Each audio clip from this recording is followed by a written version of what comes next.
الشیطان الرجیم بسم اللہ الرحمن الرحیم۔ دیکھیں، جب ہم کسی عمل کی شرعی حیثیت کی بات کرتے ہیں تو اس کا مطلب یہ ہوتا ہے کہ فقہا نے جو اعمال کے سلسلے میں درجہ بندی کی ہے یہ کس درجے میں ہے۔ جن چیزوں کے کرنے کا حکم ہے اور بلا کراہت جواز ہے، ان میں پہلا ہے فرض، پھر واجب، پھر سنت موقدہ، پھر غیر موقدہ، پھر مستحب، پھر مباح۔ اور جن کا منع ہے سختی کے ساتھ یا بالکراہت اس کا جواز ہو سکتا ہے، وہ حرام، مکروہ تحریمی، اساءت، یہ سنت موقدہ کا ترک ہے، اور مکروہ تنزیہی پھر خلاف اولا۔ تو جب ہم کہتے ہیں کسی فعل کی شرعی حیثیت کیا ہے تو ہم کہتے ہیں ان سب میں سے وہ کیا ہے۔ بس یہ عوام ذہن میں رکھے۔ تو روزے کی شرعی حیثیت مختلف ہوتی ہے، کبھی یہ فرض ہوتا ہے، کبھی واجب ہے، کبھی سنت و مستحب ہے، اور کبھی یہ مکروہ تحریمی کے درجے میں آتا ہے۔ فرض تو وہ جو رمضان کا روزہ ہے جس سے فرض ہے وہ، اور واجب اس وقت ہوتا ہے جب کوئی روزے کی منت مان لیتا ہے تو اس پہ وہ واجب ہے۔ اس کے علاوہ جیسے جمعرات کا روزہ رکھنا، پیر کا روزہ رکھنا، ایام بیز کے روزے رکھنا، 10 محرم الحرام کا عاشورہ کا روزہ رکھنا، یہ سنت اور مستحب میں داخل ہیں۔ اور عید الفطر میں اور عید الاضحیٰ 10 ذوالحجہ، پھر 11، 12، 13، 4 وہ دن اور ایک عید الفطر، سال میں ان 5 دن میں روزہ رکھنا مکروہ تحریمی ہے، یعنی حرام کے نزدیک ہے۔ یہ تو شرعی حیثیت کا تعین ہوا۔ اور کس کس پر فرض ہے؟ شرعی احکام جو ہیں وہ ہمارے عاقل بالغ کی طرف متوجہ ہوتے ہیں۔ تو یہ روزہ جو ہے جیسے رمضان کا روزہ ہے، یہ مسلمان عاقل و بالغ پر فرض ہے۔ مسلمان ہونا چاہیے، کافر پر نہیں ہے۔ اور عاقل اسے کہتے ہیں جو صاحب عقل ہو۔ عقل ایک نور کا نام ہے جس کا مستقر اور ٹھکانہ ہمارا دماغ ہے، اور اس نور کی برکت سے ہم صحیح غلط، ہدایت گمراہی، نیکی بدی میں تمیز کر سکتے ہیں۔ جانوروں میں نہیں ہوتی، اس لیے وہ گندا پانی پی رہے ہوتے ہیں اور گندے پانی میں بیٹھ جاتے ہیں۔ ایک صاحب عقل ایسا نہیں کر سکتا۔ اس کا مطلب یہ ہوا کہ مکلف ہونے کے سلسلے میں عقل ایک بہت بڑی حیثیت رکھتی ہے، تو پاگل مجنون شرعی احکام کے مکلف نہیں ہوتے۔ دوسرا ہے بالغ۔ ہمارے شرعی لحاظ سے لڑکے میں 12 سے 15 سال کے درمیان جب کبھی اس کو احتلام ہو جائے یا نکاح کر دیں، اس کی زوجہ پیگننٹ ہو جائے، وہ بالغ کہلائے گا۔ دیگر علامات، مونچھیں وغیرہ نکل آنا، یہ بلوغت کی دلیل نہیں ہوتی، یہ ہے۔ اور اگر 12 سے 15 سال کے درمیان یاد نہیں ہے تو 15 سال کے بعد وہ مکلف ہو گیا۔ 18 ایئرز اولڈ جو ہے یہ انٹرنیشنل لیول پہ ایڈلٹ کے لیے ضروری ہے کہ پھر آدمی بالغ ہوتا ہے، لیکن شرعی لحاظ سے 15 سال کے بعد وہ مکلف ہوگا۔ اور بچی میں یہ عمر ہے 9 سے 15 سال کے درمیان، جب کبھی اسے احتلام ہو جائے یا حیض آ جائے یا اس کی شادی کر دی، وہ پیگننٹ ہو گئی تو بس وہ بالغہ ہو گئی۔ لیکن اگر 9 سے 15 سال کے درمیان اس بچی کو کچھ یاد نہیں ہے تو 15 سال کے بعد بچی بھی بالغہ ہو جائے گی۔ پھر مرد یا عورت، اس کی کوئی تخصیص نہیں ہے۔ جب وہ عاقل بالغ ہو گئے تو شرعی احکام ان کی طرف متوجہ ہوں گے۔ ہاں، بعض ایسے احکام ہوتے ہیں جو مردوں کے ساتھ مخصوص ہوتے ہیں، بعض عورتوں کے ساتھ، وہ ایک الگ چیز ہے۔ لیکن اس میں ایک بس آخری بات میں عرض کروں گا، نبی کریم صلی اللہ علیہ وسلم نے ارشاد فرمایا کہ جب بچہ 7 برس کا ہو جائے تو اس کو نماز کا حکم دو، اور 10 برس کا ہو جائے تو مار کر نماز پڑھاؤ، یعنی سختی کرو۔ علماء فرماتے ہیں کہ یہاں پر نماز کا حکم دینا یا اس پہ 10 سال کی عمر میں سختی کرنا اس لیے نہیں کہ یہ نماز ہے، بلکہ اس لیے کہ عنقریب یہ فرض ہونے والی ہے۔ تو جب اصل بنیاد اس کا عنقریب فرض ہونا ہے، اگر پہلے سے بچہ عادی نہیں ہوگا تو بالغ ہونے کے بعد پھر عادی ہونے میں ٹائم لگے گا اور فرض ترک ہوگا۔ تو اس کا مطلب جب اصل اس کا عنقریب فرض ہونا ہے، یہ تو روزے کے ساتھ بھی ہے۔ لہذا علماء نے فرمایا کہ جب بچہ 7 برس کا ہو جائے تو اس کو روزہ رکھنے کا حکم دو، 10 برس کا ہو جائے تو سختی کے ساتھ روزہ رکھواؤ۔ لیکن نماز میں روزے میں فرق یہ ہوگا کہ نماز میں تو بہت آسان سی عبادت ہے، اس میں ہر بچے پہ سختی کی جائے گی، لیکن روزے کے سلسلے میں دیکھا جائے گا کہ کیا وہ بچہ روزہ رکھنے کی طاقت رکھتا ہے کہ نہیں۔ اگر طاقت رکھتا ہے تو 7 سال کی عمر میں حکم بھی دیں گے، اور 10 سال کا ہوگا تو مار کے روزہ بھی رکھوائیں گے۔ اور اگر یہ پیرنٹس ایسا نہیں کرتے وہ گناہ گار ہوں گے، کیونکہ نبی کریم صلی اللہ علیہ وسلم کے قول کی مخالفت لازم آتی ہے۔ اس سے وہ ماں باپ درس حاصل کریں کہ اگر بچہ روزہ رکھنے بھی لگے نا تو ماں کی رحمت جوش میں آ جاتی ہے، ابھی تو اتنا چھوٹا سا ہے، 12 گھنٹے کا روزہ کیسے پورا کرے گا؟ نہیں بیٹا، تم بعد میں کر لینا۔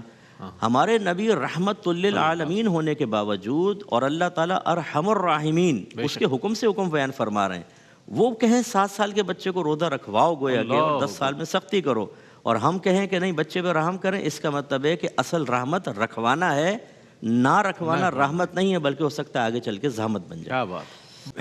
سحری جو ہے یہ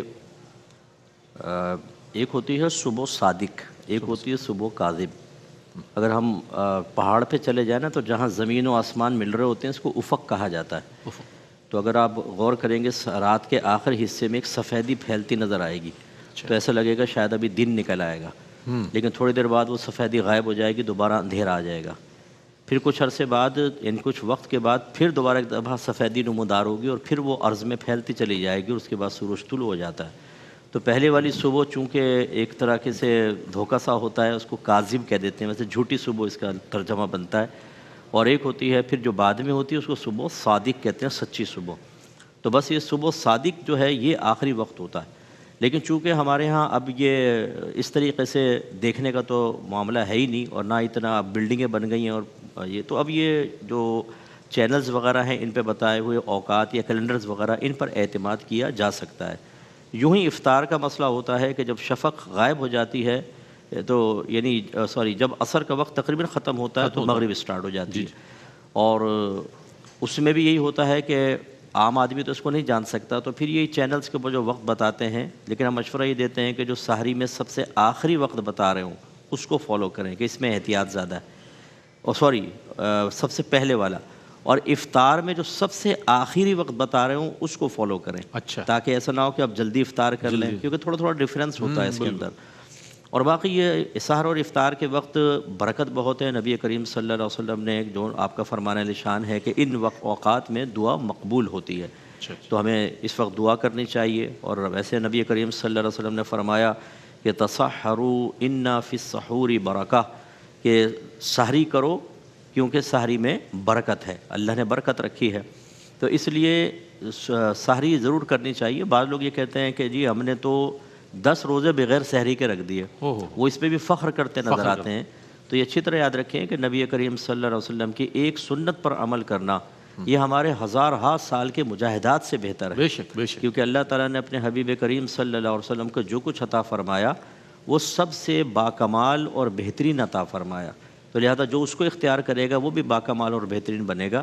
تو اس سے ہٹ کر کوئی چیز قابل فخر نہیں ہے، بلکہ اتباع سنت کے اندر فخر ہونا چاہیے. اور نبی کریم صلی اللہ علیہ وسلم فرماتے ہیں کہ جب افطار کے لیے لوگ بیٹھتے ہیں تو اللہ تعالیٰ ہر روز 6 لاکھ افراد کو جہنم کی آگ سے آزادی عطا فرماتا ہے. اللہ اکبر. اور جب آخری دن آتا ہے تو جتنا پورے ماہ میں لوگ آزاد ہوئے ان کی تعداد کے برابر اللہ تعالیٰ آزادی عطا فرماتا ہے. تو اس لیے سحری اور افطار کے وقت میں کوشش کرنی چاہیے کہ دعا مانگیں، اور اس کے علاوہ ضرور سحری افطار کریں. اور افطار میں تاخیر کرنا بھی منع کیا. نبی کریم صلی اللہ علیہ وسلم نے ارشاد فرمایا تو کہ امت اس وقت تک خیر میں رہے گی کہ جب وہ افطار میں جلدی کرتے رہیں گے. تو بلا عذر تاخیر کرنا منع ہوتا ہے. تو ان چیزوں کا تھوڑا خیال رکھیں تو برکت بھی حاصل ہوگی. اور افطار اور سحر کے اندر وہ جو نبی کریم صلی اللہ علیہ وسلم کی سنت اس کو ملحوظ رکھیں. جیسے زید بن ثابت رضی اللہ تعالیٰ عنہ ارشاد فرماتے ہیں، حضرت انس بن مالک ان سے روایت کرتے ہیں کہ تسحرنا مع رسول اللہ صلی اللہ علیہ وسلم ثم قمنا الی الصلاۃ، کہ ہم نبی کریم کے ساتھ سحری کیا کرتے تھے اور پھر ہم نماز کے لیے چلے جایا کرتے تھے. تو حضرت انس نے سوال کیا کہ ان کے مابین کتنا وقت ہوا کرتا تھا؟ تو انہوں نے بتایا 50 آیا، یعنی ہم اتنے پہلے سحری ختم کر دیتے تھے فجر سے کہ 50 آیات ایک قاری آرام سے تلاوت کر لے. اور ہم لوگ آخری ٹائم میں لقمے منہ میں ڈال رہے ہوتے ہیں، بلکہ وہی جو ایک فرسودہ سی چیز چل رہی ہے کہ جی اذان ہو رہی ہے جلدی جلدی کھا لو، ابا بھی چائے پی رہے ہیں اور بیٹا ابھی ختم تھوڑی ہوئی اذان، ہاں سٹے لگا رہا ہے، بلکہ اس مسجد کی اذان ابھی باقی ہے. یہ بھی ہوتا ہے. تو یہ تو ہم بارہا سمجھا چکے ہیں کہ اس سے روزہ ہی فاسد ہو جاتا ہے. تو اس لیے تھوڑا وقت سے پہلے سحری وغیرہ بند کر کے، جیسے نبی کریم کی سنت ہے، صحابہ کی سنت ہے، اور کلی وغیرہ کر کے پیسٹ وغیرہ کر کے اپنے دانت وغیرہ کو صاف کر لینا چاہیے. یہ انہی کی باتوں کا ہی اختتام میں عرض کر دیتا ہوں کہ روزہ تو ہم رکھتے ہیں، لیکن بہت سے ایسے ہیں جو اپنے ماں باپ کا دل دکھائے ہوئے ہیں. ماں باپ ان سے بہت زیادہ ناراض ہیں اور ماؤں کے دلوں سے نہ چاہتے ہوئے بھی ان کے لیے بری باتیں نکلتی ہیں، بد دعائیں نکلتی ہیں. ایسی بہت سارے ہیں کہ جو باہر تو حاجی صاحب بہت ہی عزت اور عارضی کے ساتھ میں کتا کمینہ ہوں، لیکن جب گھر میں داخل ہوتے ہیں تو ان سے بڑا فرعون کوئی نہیں ہوتا. بالکل مثل فرعون بن جاتے ہیں اور بیوی بچوں پر انتہائی ظلم کر رہے ہوتے ہیں.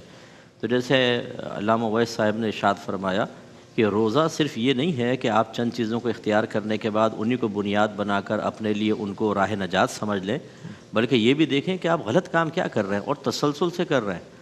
لوگوں کی وراثتیں، بہنوں کی وراثتیں دبا کر بیٹھے ہوئے ہیں اور یہاں افطار کروا رہے ہیں پبلک کو اور واہ واہ سمیٹ رہے ہیں. لوگوں کے پیمنٹس دبائی ہوئی ہیں، ادائیگی پہ قدرت کے باوجود ان کو چکر پہ چکر لگواتے ہیں لیکن ان کو پیمنٹ نہیں دیتے. بالکل. اور جھوٹے پلاٹ بیچے ہوئے ہیں، جھوٹی سوسائٹیز کے اندر ان لوگوں کو پھنسایا ہوا ہے بیچاروں کا، ان کی دل آزاریاں کر رہے ہیں آپ. اور اسی طرح قبضے کر کے بیٹھے ہوئے ہیں مکانوں اور پلاٹوں کے اوپر، اور آپ پھر مصنوعی سے روزے رکھ کر یا حج کر کے یا عمرے کر کے. یعنی ایک شخص نے مجھے بتایا کہ ایک مطلب تبلیغ دین کے شعبے سے وابستہ شخص ہے اور اس نے مجھے اتنا وعدہ سود پہ قرضہ دیا کہ میں 40 لاکھ ادا کر چکا ہوں، ابھی تک اسے بری ذمہ نہیں ہو سکا. روزانہ آدمی میرے گھر پہ بھیجتا ہے اور دھمکیاں لگاتا ہے، پورے محلے میں میری عزت خراب کر دی اور ابھی عمرہ کرنے گیا ہوا ہے. واہ واہ. تو یہ چیزوں پہ بھی توجہ رکھیں کہ بالکل آپ روزہ رکھیں، سعادت کی بات ہے، اتنی فضیلتیں ذکر کی گئی ہیں، لیکن جو ممنوع چیزیں ان کے ارتکاب سے اپنے آپ کو بچانا کسی بعض اوقات نیک فعل سے زیادہ اہم اور ضروری اور باعث برکت ہوتا ہے. ماشاء اللہ.